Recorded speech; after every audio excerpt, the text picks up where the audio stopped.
మన ప్రభువును రక్షకుడైన యేసుక్రీస్తు నామములో మీ అందరికీ శుభాలు. మొదటిగా I wish you all merry Christmas.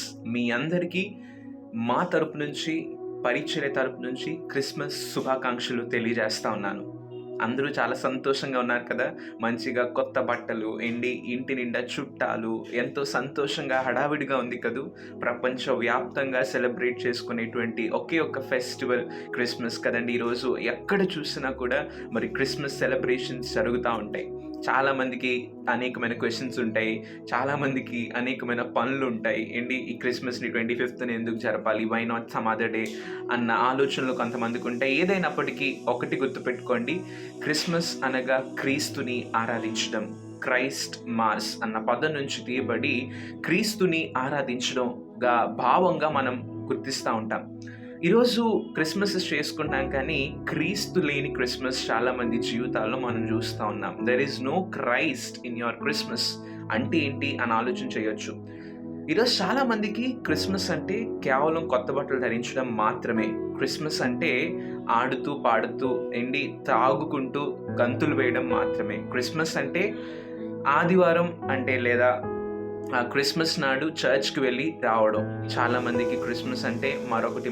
So ఇలా చాలా రకాలుగా క్రిస్మస్ మీనింగ్స్ చాలామందికి ఉన్నప్పటికీ నిజమైన క్రిస్మస్ అనేది నీవు నీ దేవుణ్ణి ఆరాధించడం. అంటే ప్రతిరోజు ఒక క్రైస్తవుడికి క్రిస్మసేనండి. ఎందుకు అంటే మనస్ఫూర్తిగా మనం ఎప్పుడైతే దేవుణ్ణి ఆరాధిస్తామో, మనస్ఫూర్తిగా ఎప్పుడైతే దేవుణ్ణి మన హృదయంలోనికి మనం స్వాగతిస్తామో, that is the real Christmas. ఈరోజు క్రిస్మస్ సందేశాన్ని వినబోయే ముందు ఒక చిన్న ప్రార్థన చేసుకుందాం. ప్రతి ఒక్కరం కళ్ళు మూసుకుందాం.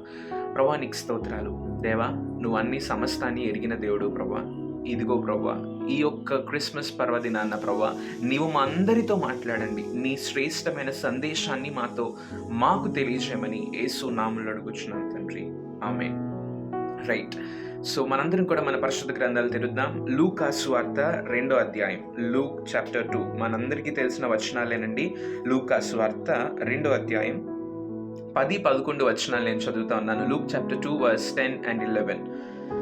అయితే ఆ దూత, భయపడకుడి, ఇదిగో ప్రజలందరికీ కలుగబోవు మహా సంతోషకరమైన సువర్తమానము నేను మీకు తెలియజేయుచున్నాను.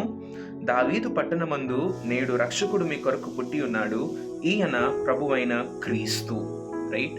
సో ఈ విషయం, ఈ యొక్క ఇన్సిడెంట్స్ అంతా కూడా మనందరికీ తెలిసిందే కదా. సో అక్కడ ఏం జరుగుతుంది? గొర్రెలు కాపర్లు అందరూ మంచిగా చలి కాసుకుంటే, ఆ యొక్క చలికి గొర్రెలు కాచుకుంటా ఉంటున్నట్లయితే ఆ టైంలో మరి దేవుని దూత వారికి ప్రత్యక్షమై ఈ మాటలు సెలవివ్వడం, మీరు భయపడొద్దు, ఇదిగో ప్రజలందరికీ కలుగబోవు మహా సంతోషకరమైన సువర్తమానము అంటే గుడ్ న్యూస్.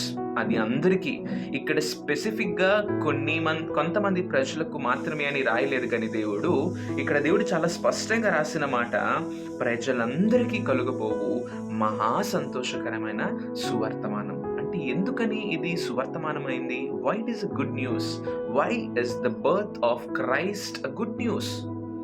దేవుడు మన కోసం పుట్టడం ఏ విధంగా అది మంచిది మనం ఆలోచన చేస్తే, ఒకవేళ ఆదికాండం 1వ అధ్యాయం 31వ వచనాన్ని మనం చూస్తే, ఫస్ట్ టైం దేవుడు ఒక విషయాన్ని లేదా ఆయన సృష్టించిన ఒక దానిని మంచిదిగా చూశారు. ఏంటి అది అని మనం ఆలోచన చేస్తే ఒక్కసారి చూద్దామండి. ఆదికాండం 1వ అధ్యాయం 31వ వచనం, జెనసిస్ చాప్టర్ 1 వర్స్ 31. దేవుడు తాను చేసినది యావత్తును చూచినప్పుడు అది చాలా మంచిదిగా నుండెను. దేవుడు తాను చేసిన ప్రతీదీ చూసేటప్పుడు అది దేవునికి ఎలా కనిపించిందంట అండి? చాలా మంచిదిగా కనిపించిందంట. So good. ఈరోజు మన జీవితంలో ఒకటి గుర్తుపెట్టుకోవాలండి. మన జీవితంలో దేవుడు చేసే ప్రతీదీ మన మంచికే. అది కీడైనా సరే, నష్టమైనా సరే, ఏదేమైనా సరే అది నా మంచికే అనుకునే మనస్తత్వాలు మనం కలిగి ఉండాలి. సో దేవుడు ఈ సృష్టినంతా చేసినప్పుడు అది చాలా మంచిదిగా ఉన్నది అని చెప్పి దేవుడు ఎంచారు. కారణం ఏంటి అంటే, God knows what is best for you. అలానే యేసుక్రీస్తు ప్రభు యొక్క రాకడ కూడా ఈ లోకానికి, ఈ లోక ప్రజలందరికీ ఒక మహా సంతోషకరమైనటువంటి శుభవర్తమానం. ఎందుకు అంటే, first point, Jesus came as a saviour. ఇక్కడ మనం చూసుకున్నట్లయితే అక్కడ 11వ వచనంలో మనం చూస్తే, దావీదు పట్టణమందు నేడు రక్షకుడు మీ కొరకు పుట్టి ఉన్నాడు. సేవియర్. రక్షణ ఎందుకండి? రక్షణ లేకపోతే మనిషి బ్రతకలేడా? రక్షణ లేకపోతే మనిషి జీవించలేడా అంటే ఒక ఎగ్జాంపుల్ మనం చూసుకోవచ్చు. ఒక మనిషి ఒక గోతిలో పడిపోయి సహాయం కోసం ఎదురు చూస్తూ ఉన్నాడండి. ఆ వ్యక్తికి సహాయం ఎంతో అవసరం, కేకలు వేస్తున్నాడు సహాయపడమని. ఆ వ్యక్తికి అప్పుడు ఎవరు కావాలంటే ఒక సహాయకుడు కావాలి, లేదా ఆయనను పైకి లేవనెత్తేటువంటి ఒక వ్యక్తి కావాలి. ఆ గోతిలో నుంచి తీసేటువంటి ఒక వ్యక్తి ఆ వ్యక్తికి కావాలి. అలానే పాపమనే ఊబిలో పడిపోయిన మానవ జాతికి, మనిషి జాతికి ఒక రక్షకుడు కావాలి. ఆయనే ప్రభువైన క్రీస్తు. హల్లెలూయా. దేవుడు ఈ లోకానికి ఒక రక్షకుని వలె వచ్చాడు. ఆయన ఒక మతాన్ని స్థాపించడానికి, ఒక కులాన్ని స్థాపించడానికి, ఒక రిలీజన్ని స్థాపించడానికి, caste or creed of colour of పీపుల్ని ఆయన వెంబడి తీసుకెళ్ళడానికి యేసుక్రీస్తు ప్రభు లోకానికి రాలేదు. కానీ నిజమైన సత్య మార్గాన్ని లోకంలో తెలియజేయడానికి ఆయన ఈ లోకానికి వచ్చారు. మనిషికి రక్షణ అనేది చాలా ప్రాముఖ్యమైన విషయం. రక్షణ లేని జీవితం ఊపిరి లేని మనిషి బ్రతుకు వంటిది. అంటే బ్రతుకుతున్నా సరే దానికి ఇంకా జీవం లేదు. ఊపిరి లేకపోతే ఏంటండి మనిషి? చచ్చిపోయిన శవంతోనే కదా. సో రక్షణ లేకపోతే మన ఆత్మ కూడా అలాంటిదే. Salvation is very important and it comes only through Christ. రక్షణ అనేది కేవలం క్రీస్తు ద్వారా మాత్రమే వస్తుంది. ఈరోజు ఈ వాక్యం వింటున్న మీరు ఎవరైనప్పటికీ, ఎలాంటి ఆలోచనతో ఈ యొక్క మెసేజ్ మీరు వింటున్నప్పటికీ నాకైతే తెలియదు, కానీ దేవుడు మీతో ఒక మాట చెప్పమంటున్నారండి. యేసుక్రీస్తు ప్రభువు ఒక మతం మాత్రమే, ఒక మతానికి మాత్రమే పరిమితమయ్యే దేవుడు కాదు. ఒక ప్రాంతానికి మాత్రమే పరిమితమయ్యే దేవుడు కాదు. ఒక జనాంగానికి మాత్రమే పరిమితమయ్యే దేవుడు కాదు. అందుకనే బైబిల్ చాలా స్పష్టంగా మాట్లాడుతూ ఉంది, ప్రజలందరికీ. నువ్వు ఎవరైనా, ఎక్కడున్నా, నువ్వు ఎలాంటి వ్యక్తివైనా. చాలామంది అంటూ ఉంటారు అమెరికన్స్ ఏంటి, లేదా అంటే ఇండియన్స్. సో ఇలా మనం పెట్టుకున్న పేర్లు. అయితే ఈ ప్రజలందరికీ ఒక శుభవర్తమానం వచ్చింది. అదేంటంటే నేడు రక్షకుడు మీ కొరకు పుట్టి ఉన్నాడు. Point number 1, Christ is our saviour. ఆయన మనల్ని రక్షించడానికి ఈ లోకానికి వచ్చాడు. రెండవదిగా క్రైస్ట్ ఈజ్ అవర్ రెడీమర్. ఆయన మన పాప విమోచనకై, ఆయన మనల్ని విమోచించడానికి లోకానికి వచ్చాడు. ఎలాంటి విమోచన? ఎందుకు విమోచన? విమోచన లేకపోతే నేను బ్రతకలేనా? విమోచన లేకపోతే నేను జీవించలేనా అంటే of course you can not. క్రీస్తు మన కొరకే జన్మించాడు, మన కొరకే తన ప్రాణాన్ని అర్పించాడు. ప్రాణం అర్పించడాన్ని బట్టి ఒక మనిషికి రక్షణ దొరికింది, అలానే విమోచన కూడా దొరికింది. Now he's free from sin. పాపం నుంచి వేరు చేయబడ్డాడు, పాపం నుంచి విడిపించబడ్డాడు.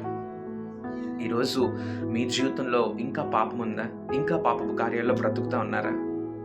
ఎప్పుడైతే పాపాన్ని ఒప్పుకొని విడిచిపెడతామో, దేవుడు ఎంతో దయామయుడు, కృపామయుడు కనుక, మనల్ని ఎల్లప్పుడూ ప్రేమించేవాడు కనుక ఆయన మన పాపాలని క్షమించి మన్నించి మనల్ని ఆశీర్వదిస్తాడండి. ప్రియమైన సహోదరి సహోదరుడ, ఎన్నో ఎన్నో ఎన్నో ఎన్నో క్రిస్మసెస్ జరుపుకుని ఉండొచ్చు, బహుశా ఎన్నో సందేశాలు విని ఉండొచ్చు.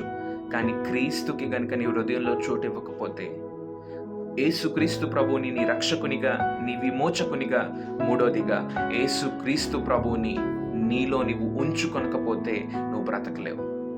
యేసుక్రీస్తు ప్రభువు లోకంలో పుట్టేటప్పుడు ఆయనకి స్థలం ఇవ్వడానికి ఎవ్వరూ ఒప్పుకోలేదంటండి. అనేకమైన గృహాలు తిరిగారు. కేవలం కొన్ని నిమిషాలు, కొన్ని గంటలు మాత్రమే అండి, మా భార్య ఎంతగానో ప్రసవ వేదన పడతా ఉంది అని యోసేపు అడిగేటప్పుడు ఎవ్రీవన్ డినైడ్. అయితే ఆఖరికి ఉన్నటువంటి ఆ సత్రంలో యేసుక్రీస్తు ప్రభు యొక్క జననం, లోక రక్షకుడు పుట్టింది ఒక సత్రంలోనండి. మహారాజు పుట్టింది ఒక సత్రంలో. మన యేసయ్య రానయ్యున్న రాజు పుట్టింది ఒక చిన్న సత్రంలో.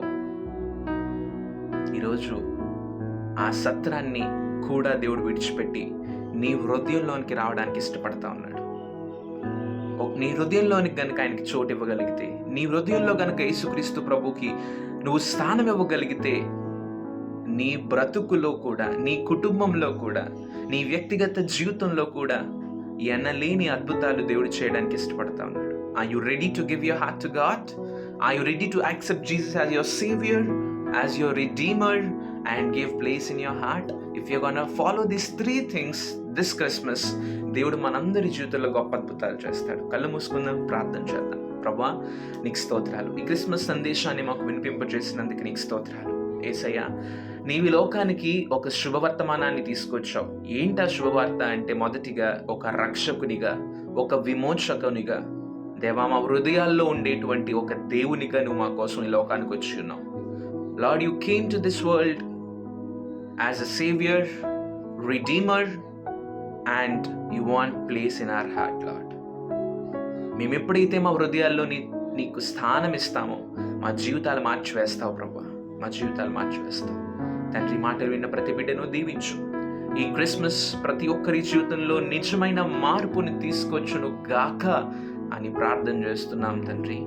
ఈ మాటలు వింటున్న ప్రతి బిడ్డను బహుగా దీవించి ఆశీర్వదించమని యేసయ్య నామములో అడిగి వేడుకొంచున్నాము తండ్రి. ఆమేన్. ప్రైజ్ ది లార్డ్ అండి.